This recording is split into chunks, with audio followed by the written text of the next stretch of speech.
Hello বন্ধুরা, কেমন আছো তোমরা সবাই? আশা করি সবাই খুব খুব ভালো আছো। সুমিত্রাস জার্নিতে আরও একটি রেসিপি ভিডিওতে তোমাদের অনেক ওয়েলকাম। আজকে আমি বানাবো হচ্ছে চিতল মাছের কালিয়া। আমার কাছে চিতল মাছের কালিয়াটা আমি ফার্স্ট টাইমই বানালাম। আমি আগে কখনো চিতল মাছ খাইও নি আর বানাইও নি, তাই আমি কিভাবে ফার্স্ট টাইম চিতল মাছের কালিয়া বানালাম সেটাই তোমাদের সাথে শেয়ার করতে চলে এলাম। তো ফার্স্টেই দেখো আমি নিয়ে নিয়েছি এখানে 4টে চিতল মাছ। চিতল মাছগুলো বেশ মোটা ছিল এবং খুবই মোটা ছিল আর তৈলাক্ত মাছ ছিল। খুবই ভালো লেগেছিল মাছটা খেতে এবং রান্নাটা অসাধারণ হয়েছিল। তো চলো দেখে নিই কী কী নিয়েছি। আমি নিয়েছি একটা পেঁয়াজ আর নিয়েছি 7টা রসুন, একটা টমেটো আর 1 কুচি আদা। তো আদাটাকে আমি প্রথমে 4 টুকরো করিনি, ব্লেন্ডারে দেওয়ার সময় করে নেব। মাছটাকে আমি প্রথমে হলুদ, লবণ আর সামান্য লঙ্কার গুঁড়ো আর সামান্য একটু সর্ষের তেল দিয়ে ভালো করে ম্যারিনেট করে রেখে দেবো। মাছগুলো ওই যে বললাম খুব মোটা মোটা, তো মাছগুলোর ভেতরে যদি ভালো করে মশলা না ঢোকে না, খেতে একদমই ভালো লাগবে না কিন্তু। তো আমি এইভাবে ম্যারিনেট করে রাখলাম। তোমরা চাইলে অন্যভাবেও ম্যারিনেট করতে পারো। আর তোমরা চিতল মাছ প্রথমবার কিভাবে খেয়েছো আমাকে কিন্তু কমেন্টসে জানাতে ভুলো না। আমি প্রথমবার বানাচ্ছিলাম তো, আর মাছগুলো পিস পিস করা ছিল বলে আমি অন্য কোনো দিকে গেলাম না, আমি ডিরেক্ট কালিয়া বানিয়ে নিলাম। তো তোমাদের কেমন লাগবে ভিডিওটা অবশ্যই কিন্তু কমেন্টসে জানাবে। আশা করি তোমাদের ভালো লাগবে। আর যারা এখনও চিতল মাছের কালিয়া খাওনি তো তারা একবার হলেও আমার এই রেসিপিটা দেখে ট্রাই করো, অবশ্যই ভালো লাগবে। তো দেখো আমি এখানে পেঁয়াজটাকে মিক্সিং জারে নিয়ে আমি এটাকে ভালো করে ব্লেন্ড করে নেব, জল দেব না কিন্তু।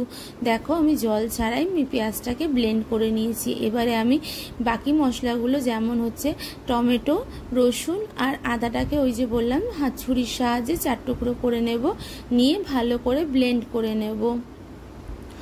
অবশ্যই তোমরা চিতল মাছ কিভাবে খাও আমাকে কিন্তু কমেন্টসে জানিও। তোমাদের কমেন্টস, তোমাদের লাইক আমার খুব অনেক প্রয়োজন গো। তোমাদের সাপোর্ট ছাড়া আমি কখনোই এগোতে পারবো না।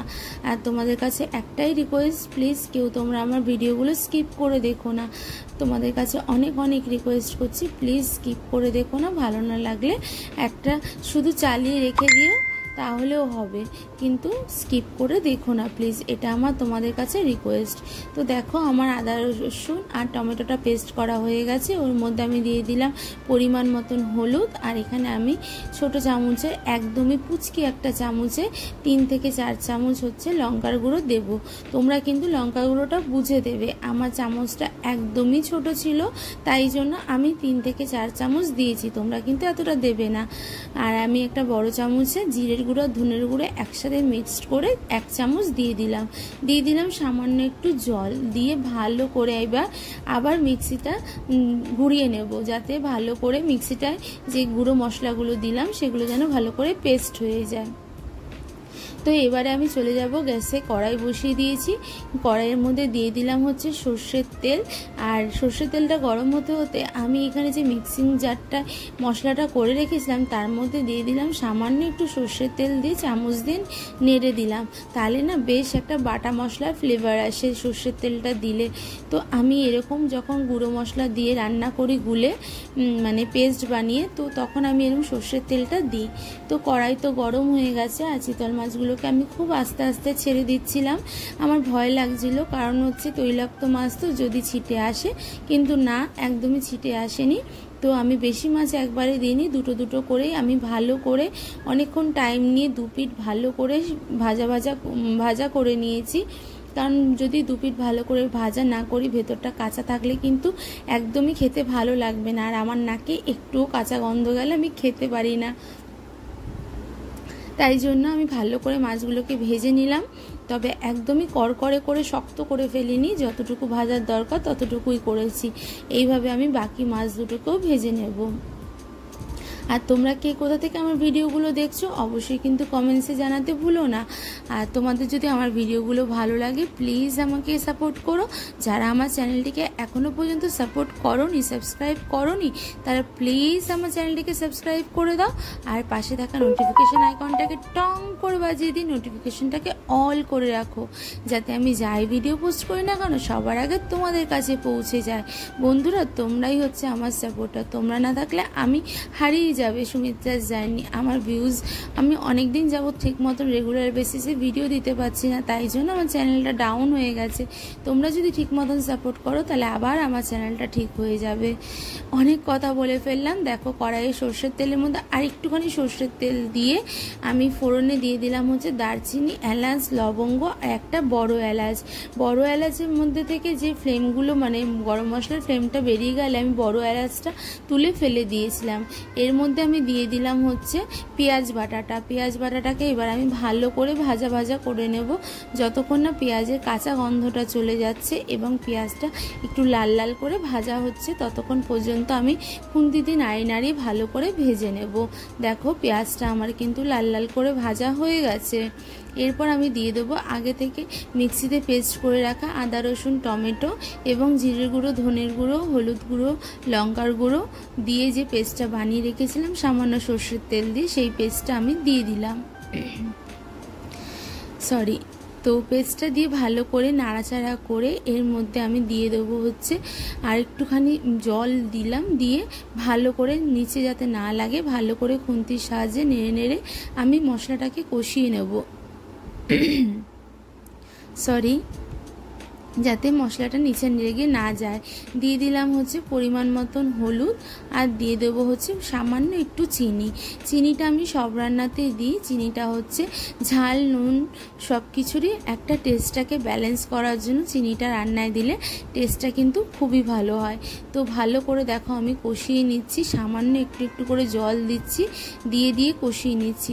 আমি সব সময় সব রান্নাতেই বলি রান্না যত ভালো কষানো হবে রান্নার টেস্ট কিন্তু ততই বেশি হবে।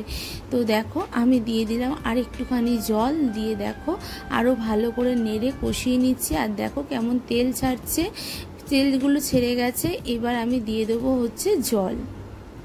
যতটুকু আমার গ্রেভি রাখার দরকার ততটুকুই আমি জল দেব। তবে কালিয়া তো বেশি গ্রেভি আমি রাখবো না, তাই জন্য পরিমাণ মতন জল দিলাম। যতটুকু হচ্ছে মাছটা সেদ্ধ হওয়ার জন্য যতটুকু জল লাগবে ততটুকু জল আমি দিয়ে দিলাম। আর এই সময় তোমরা কিন্তু নুন মিষ্টিটাও চেক করে নেবে।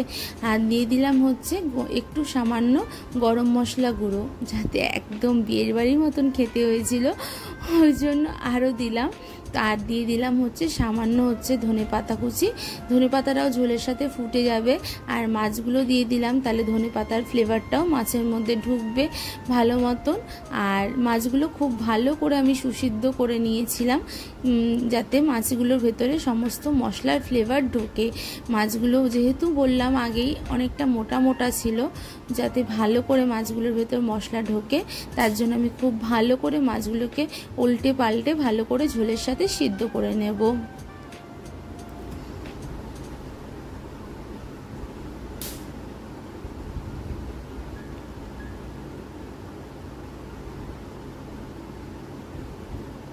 আবারও তোমাদেরকে বলছি বন্ধুরা, প্লিজ কেউ আমার ভিডিও স্কিপ করে দেখো না। আমি কিন্তু যদি তোমাদের ভিডিও দেখি সেদিনকে আমি সম্পূর্ণ অ্যাড সহ সম্পূর্ণ ভিডিওটা দেখি।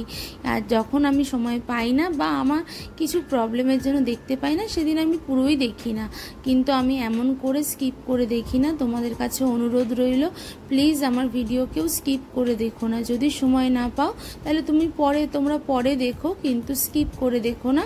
ভালো না লাগলে চালিয়ে রেখে দিও, এটা আমার তোমাদের কাছে অনেক অনেক অনেক রিকোয়েস্ট। তো দেখো মাছগুলোকে আমি ভালো করে উল্টে পাল্টে সিদ্ধ করে নিচ্ছি। আর দেখো ঝোলটা অনেকটা কমে এসছে। আর এই হয়ে গেছে আমার চিতল মাছের কালিয়া রেডি। কেমন হয়েছে দেখতে অবশ্যই কিন্তু কমেন্টসে জানিও। ওপর থেকে একটু ধনেপাতা ছড়িয়ে একটু সাজিয়ে সার্ভ করে দিলাম। খেতে কিন্তু অসাধারণ হয়েছিল। আমি তো মানে চিতল মাছ কোনোদিন খাইনি, আর আমার মাছ খাওয়ার প্রচুর বাজ, সেই আমি ওই চিতল মাছ খেয়েছি এবং ঝোলটা মানে গ্রেভিটা অসাধারণ হয়েছিল। তোমরাও কিন্তু আমি যেভাবে বানালাম একবার হলেও বানিয়ে দেখো, সত্যি বলছি তোমাদেরও খুব ভালো লাগবে।